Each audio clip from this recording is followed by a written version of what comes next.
have not been working for the underclass. And we are the underclass, but both black and white.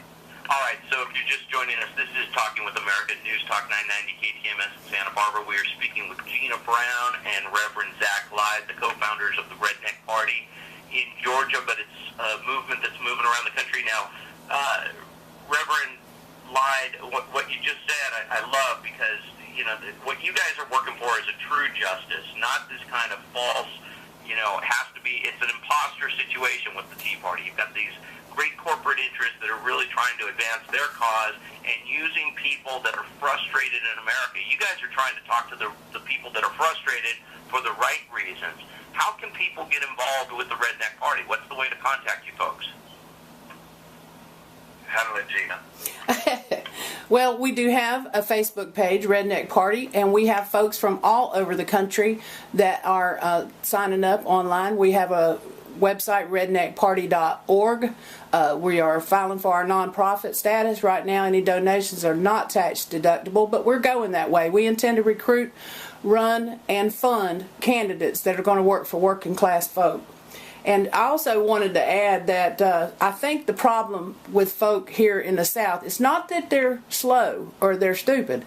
We've just not messaged to them very well. See, because I read a guy, Thomas Hicks, wrote about right-wing ideology, cheap labor conservatives. I mean, if we just call them cheap labor conservatives, what they are, then we folks will be able to identify them. Because you see, cheap labor conservatives, they're defenders of corporate America. Their fortunes depend upon cheap labor.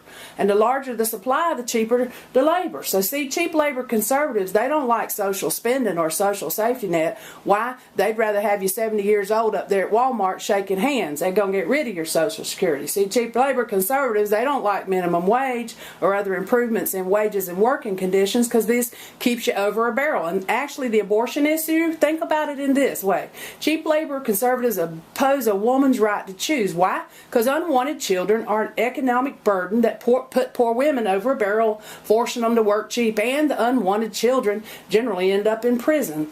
And see, cheap labor conservatives, they don't like free trade. They do like free trade. And why? Because that's a huge supply. Third world country, desperately poor, hungry folk willing to work for nothing. And see, they're always constantly talking about their morality and their virtue and their respect for authority and hard work and ethics. And why? So they can blame our being over the barrel on our own immorality, our lack of values, and our lack of poor choices. See, they encourage that. They can also write us at 1803 G Street. 1520. Yes, sir, Brunswick, Georgia. Okay, so Reverend, you like the old-fashioned snail mail approach to life.